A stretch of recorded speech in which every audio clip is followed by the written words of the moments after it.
أيها الإسلام في مشارق الأرض في مغاربها، أين أنتم؟ نحن في حلب نتذبح، نحن في حلب جائعين، نحن في حلب نقضي الويل، أطفالنا تذبح، أطفالنا تذبح.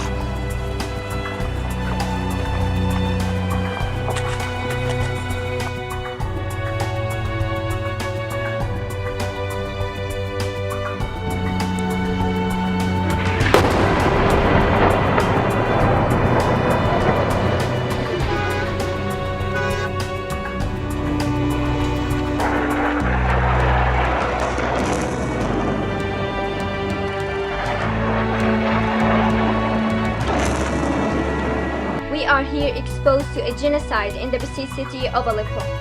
This may be my last video.